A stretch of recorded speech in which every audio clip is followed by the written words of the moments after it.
1973-2023, et l'Acropole a 50 ans. En un demi-siècle, même une langue change, des mots changent, mais l'essentiel, non. De porter un idéal philosophique n'a jamais changé pour nous. C'est pas qu'ils sont restés jeunes, c'est qu'ils sont devenus encore plus jeunes. Ils ont à la fois ce pied dans le monde, cette démarche de vouloir devenir meilleur, de s'améliorer, de s'élever.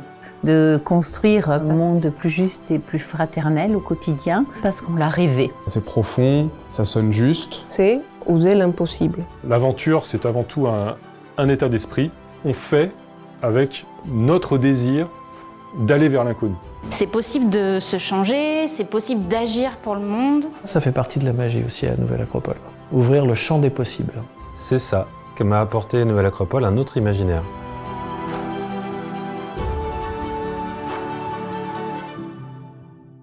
Nouvelle Acropole a été fondée en 1973 en France par deux jeunes enseignants venus d'Argentine, Fernand Schwartz et Laura Winkler.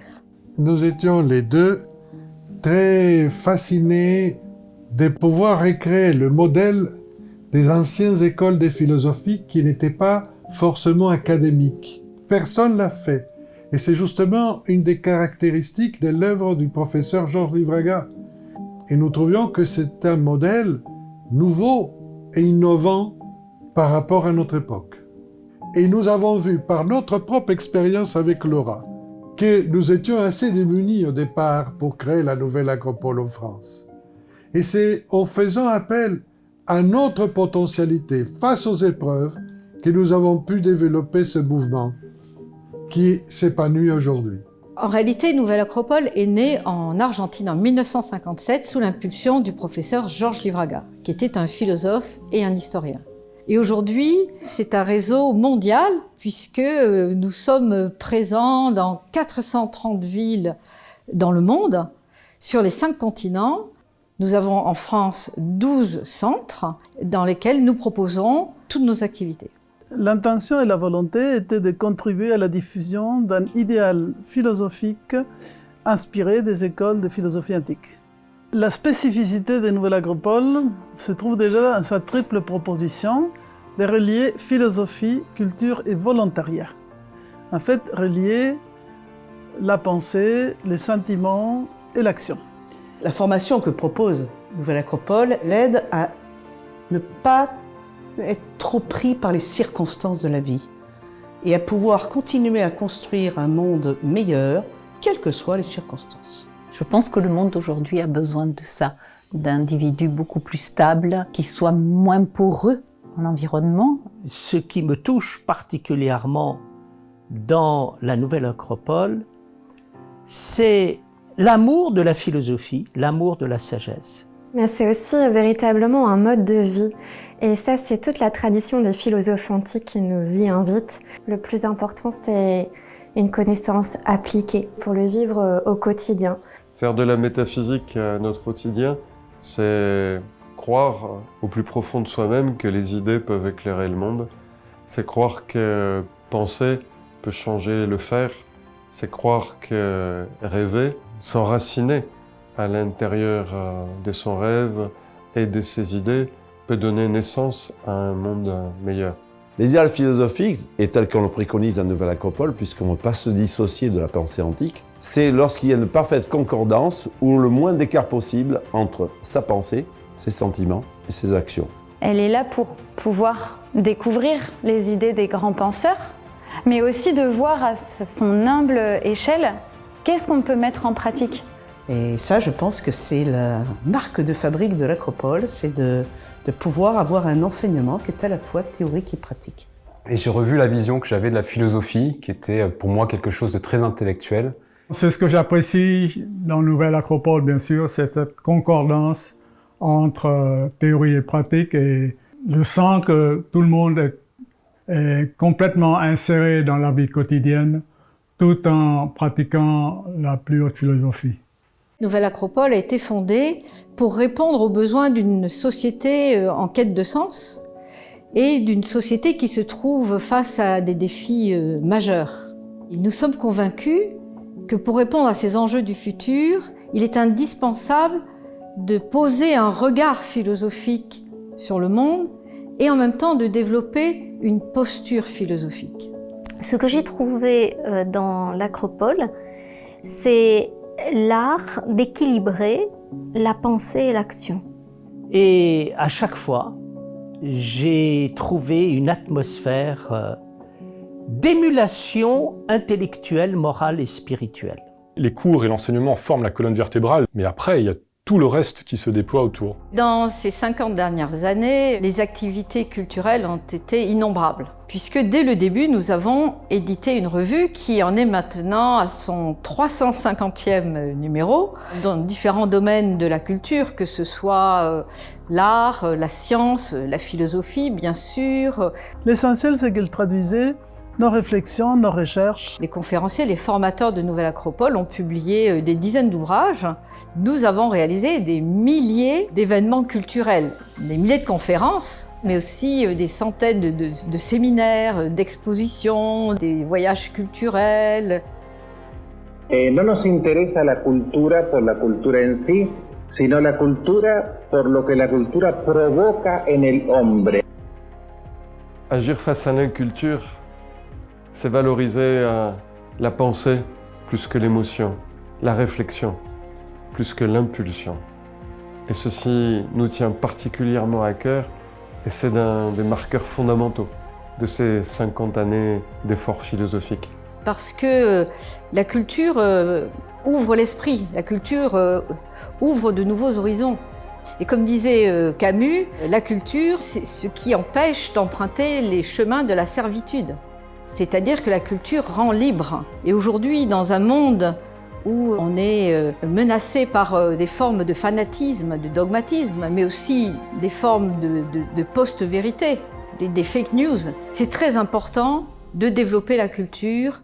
Pour moi, la particularité de l'Acropole, c'est de pouvoir pratiquer de la philosophie. C'est quelque chose qu'on ne voit pas dans les autres écoles de philosophie. Et de pouvoir faire du volontariat avec philosophie. Et c'est quelque chose qu'on ne voit pas dans les autres mouvements de volontariat. Et donc, la philo, c'est pour savoir ce qui est juste, pour pas agir dans le vide. Et le volontariat, c'est pour agir par rapport à ce qui est juste. Et moi j'ai toujours cherché les deux. C'est une militance inlassable pour le monde. Une militance pour les autres, pour la société qui nous entoure. Être utile à, en se reliant à, en faisant. Si un futur est possible, le volontariat, c'est construire ce futur possible. Et cela veut dire quoi pour nous, manifester la solidarité concrètement? Parce que des visites dans les EHPAD, des maraudes auprès des SDF, il en est fait beaucoup et il n'y a pas besoin de Nouvelle Acropole ou de philosophie pour ça. Mais pour le faire en tant qu'homme, conscient, pour planter son regard dans celui qui est en face, pour accepter de s'exposer et de s'ouvrir en le regardant comme une âme qui vit et qui souffre, et pas simplement comme quelqu'un qui nous fait un peu peur et avec qui on garde la distance. Pour moi, ce qui marque, c'est cette volonté d'agir sur soi-même, sur agir en collectif et agir dans le monde en même temps. De pousser les gens à prendre des cours de secourisme, de nettoyer les plages ou les rivières. La vraie philosophie grecque se voulait justement une philosophie dans la cité. Et ça, je pense que c'est quelque chose de très important et positif chez Nouvelle Acropole. On a une façon un peu spécifique que j'ai jamais rencontrée ailleurs, pour avoir fait pas mal de choses dans d'autres mouvements associatifs, etc. Le volontariat bénéficie à celui qui le reçoit, mais aussi à celui qui le prodigue. C'est le support même de se pouvoir travailler sur soi tout en donnant à l'autre. C'est l'ADN même du volontariat de l'Acropole. Dans le domaine de l'écologie, c'est se confronter au désastre qui représente l'indifférence de l'homme face à la nature. Alors par rapport à cela, eh bien, partout où nous sommes et à chaque fois que nous le pouvons, nous organisons des actions pour nettoyer, entretenir, aménager, que ce soit les berges d'un fleuve, les dunes comme nous le faisons sur le littoral atlantique, ou tout simplement la campagne environnante. Ça peut paraître peu, mais c'est beaucoup de sortir de ses habitudes, de ses routines déjà, pour aller vers l'autre. Ça crée des réflexes Et ça crée une préoccupation, le fait de sortir de l'impuissance, le fait d'être acteur, associé au volontariat à l'idée du citoyen. Ce que fait Nouvelle Acropole permet de répondre aux grands enjeux auxquels nous sommes confrontés aujourd'hui. À travers la philosophie, la culture et le volontariat, c'est une proposition qui est à la fois très complète et très originale. La philosophie, parce qu'elle permet de nous connaître et de vivre les valeurs dont nous avons besoin aujourd'hui. Et aujourd'hui, on parle de sobriété, on parle de solidarité. Et la philosophie, elle est porteuse de ces valeurs. La culture, parce qu'elle nous ouvre à d'autres horizons. Nous avons vraiment besoin d'ensemencer notre imaginaire, de trouver dans l'expérience de l'humanité, cet immense patrimoine que nous offre l'histoire, les meilleures expériences qui seront source d'inspiration pour le futur. Et le volontariat, c'est la mise en pratique de tout cela. C'est le fait d'agir, le pouvoir de concrétiser nos valeurs et nos aspirations dans des actions qui sont utiles pour tout le monde. L'acropole, justement, c'est pas juste des cours de philo. On partage une culture. Le partage d'une culture, c'est-à-dire qu'on partage une attitude ensemble. Des valeurs communes, mais pas simplement des valeurs. Il y a plein de gens qui partagent des valeurs. Et chacun peut faire de cette culture la sienne. C'est ça aussi qui est intéressant. Toutes les activités, toutes les actions que nous menons et que nous avons menées durant ces 50 dernières années sont inspirées par notre charte internationale qui comporte 3 principes. Le premier de ces principes, c'est la fraternité universelle. Celle qui se propose de réunir des hommes et des femmes de tous horizons, de toutes croyances, couleurs de peau, origines et cultures, autour d'un idéal de fraternité. Et ce principe, il met en avant l'importance de ce qui nous réunit sur ce qui nous sépare. À l'Acropole, j'ai rencontré d'autres nationalités, j'ai côtoyé en régularité des personnes que jamais j'aurais côtoyées à côté. Être spirituel laïque, c'est se sentir frère en tout être humain. Ce que l'on propose à travers toute notre approche philosophique, c'est de découvrir l'homme universel qui est en nous. Créer un sentiment d'union dans le cœur des gens, c'est magique. Parce qu'on vit dans un monde où on est tous enfermés dans notre propre monde. Au sein de notre mouvement s'expriment plusieurs peuples, plusieurs langues, plusieurs croyances, conscientes d'habiter une seule et même planète. Nous pensons que notre expérience est utile et positive dans le monde actuel, car elle apporte des éléments qui peuvent permettre aux hommes d'aujourd'hui de réussir demain. Voilà ce que j'écris en 1995, et voilà ce que je peux encore affirmer aujourd'hui. Et nous sommes là pour expliquer que nous faisons partie d'une seule unique humanité et que nous avons énormément de choses à nous raconter, à transmettre les uns aux autres pour agir ensemble. Nous avons réalisé beaucoup d'activités autour de la fraternité, autour de la tolérance, autour de la non-violence. Nous avons fait aussi des campagnes pour la paix. Et actuellement, nous soutenons les objectifs de développement durable des Nations Unies pour la paix et la justice. Et c'est très important parce qu'on n'aura pas de futur durable si nous n'avons pas la fraternité, la solidarité et l'union. Créer des groupes humains qui soient capables de passer outre leurs difficultés, leurs différences et leurs défauts pour construire des œuvres communes. Il nous appartient, en legs de ces 50 années, de faire en sorte que les rêves d'un monde qui soit certes plus fraternel, mais surtout plus humain, où les différents pans de la société convergent vers une finalité commune, qui serait de faire éclore en l'homme ce qu'il a de bon. Que ceci puisse cesser d'être une utopie pour le plus grand nombre. Et que même si le monde ne s'est pas transformé d'un coup de baguette magique, un grand nombre d'hommes et de femmes dans ce pays sachent que ce soit possible. Le deuxième principe de notre charte, c'est celui de la connaissance. C'est d'éveiller à l'amour de la sagesse à travers une étude comparée des sciences, des arts, des religions, des philosophies. qu'on a un véritable éclectisme au niveau de l'étude de la philosophie. On s'intéresse à toutes les civilisations du monde, à toutes les époques.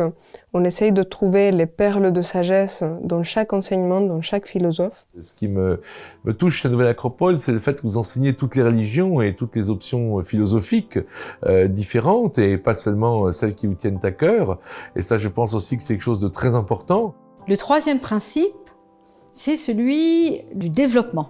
De développer le meilleur de l'être humain pour qu'il puisse vivre en harmonie avec les autres, avec la nature, et aussi améliorer le monde. Relier la philosophie et la spiritualité sans être une religion, sans proposer des dogmes, et en comprenant la spiritualité comme cet aspect de l'intelligence qui nous permet de comprendre le monde, nous comprendre et le changer et nous changer. La Nouvelle Acropole redonne les bases d'un authentique enseignement spirituel avec une armature intellectuelle et morale pour aborder le monde d'aujourd'hui et le monde de demain. Et aujourd'hui, notre époque a perdu la force de l'esprit, à tel point que, si on voulait paraphraser un tout petit peu Saint-Exupéry, il a oublié son essentiel, l'homme. Il a chassé l'essentiel de sa vie. Ce qui fait qu'il est tombé dans une approche hyper matérialiste de l'existence, où ce sont plus les circonstances qui le dirigent plutôt que son intériorité. Et donc, philosophie et spiritualité proposent une redécouverte de cet être intérieur, de cet esprit, en dehors de toute religion. Et c'est pour cela que nous voulons instaurer cette idée de la philosophie pratique. Être capable de faire face aux épreuves, mobilisant un potentiel que jusqu'à maintenant, nous n'avons jamais osé requérir. C'est oser l'impossible. C'est se dire qu'il y a quelque chose que logiquement c'est pas possible, mais on ose et on le fait. Ça a été toujours comme ça parce que c'est notre histoire.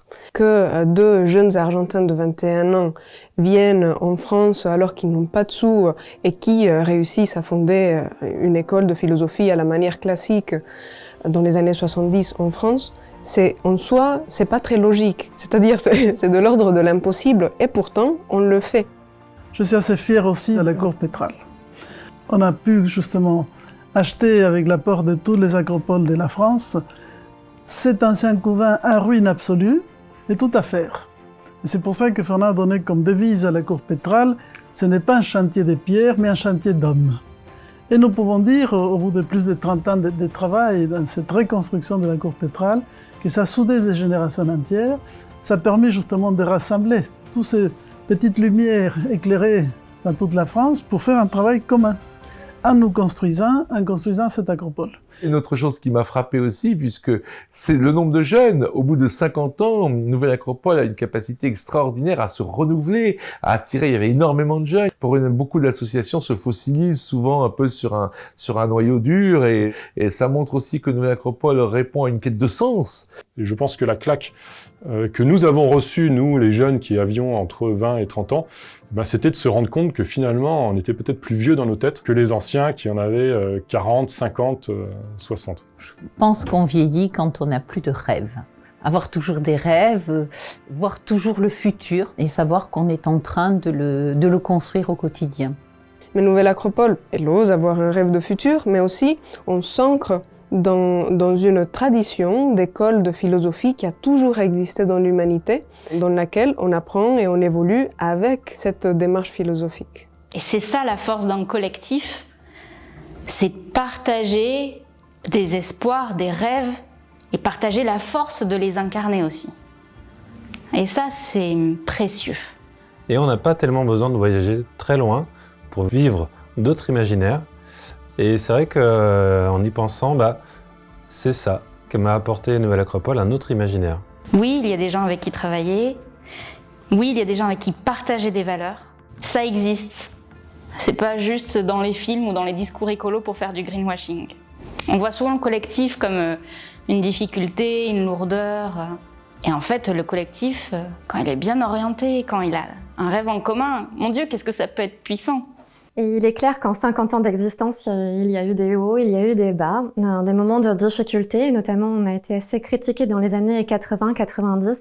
Le moment le plus difficile, c'est d'entendre des remises en question et des accusations, c'est-à-dire de pouvoir imaginer que ce que nous sommes en train de transmettre et ce qu'on est en train de défendre pouvait se réduire à une forme de sectarisme, à une forme d'étroitesse mentale. L'amour de la vérité, l'amour de la sagesse ne peut pas enfermer un individu, parce que chaque fois on découvre des nouvelles facettes de la sagesse et de la vérité. Ce qui permet de dire que les critiques qui ont été faites contre Nouvelle Acropole sont injustifiées, comme feu mon ami Antoine Fèvre l'avait écrit. Dans une secte, on n'apprend que l'idéologie de la secte, on n'apprend pas les idées de tout le monde. Ce que je retiens, c'est que ces critiques sont en général plutôt des calomnies, voire même des fantasmes. Clairement, en 50 ans d'existence, nos actes disent qui nous sommes. Pour moi, c'est très beau d'avoir une association qui ait pu tenir au-delà de l'adversité plus de 50 ans. À travers toutes ces années, on est arrivé à l'âge mûr, d'un bon adulte à 50 ans. Et je crois que c'est l'Acropole que je préfère, celle qui est devenue un peu plus sage et qui a forgé des gens qui gardent l'enthousiasme, mais qui peuvent se remettre en question. Je pense qu'on est plus conscient que le peu qu'on sait n'est rien à côté de l'immensité des choses qu'on a à apprendre, plus ouvert notamment à quelque chose qui est rare aujourd'hui, qui est le contradictoire. Ceux qui ne pensent pas comme nous, parce que la philosophie, on le sait, c'est toujours un dialogue. L'altérité, ça, c'est une chose essentielle dans la philosophie. Aujourd'hui, ce qui a changé fondamentalement, c'est de pouvoir parler de ce qu'on vit, et pas simplement de ce qu'on sait. C'est un marathon ce qu'on fait, c'est pas un sprint. Notre enseignement, nos projets, nos pratiques s'inscrivent dans la durée. Mais je crois qu'avec une bonne formation du caractère, avec un idéal qui est un idéal de bonté, de justice, de justesse, justement de chercher toujours quelque chose de mesuré, on passera tout ce qui est extrême. Je crois que nous avons surtout besoin, pour construire ce futur encore incertain, de beaucoup de cœur, d'un mental clair et d'une grande force morale pour rester debout, quelles que soient les circonstances et l'adversité.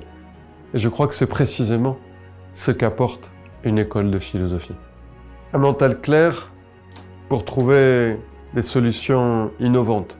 Dans un monde où on parle de co-participation, de co-création, de co-élaboration, il faut des hommes et des femmes capables de penser et de bien penser, pour être capables de faire quelque chose d'incroyable, encore trop peu fait aujourd'hui, mais que nous allons faire davantage demain, faire plus avec moins.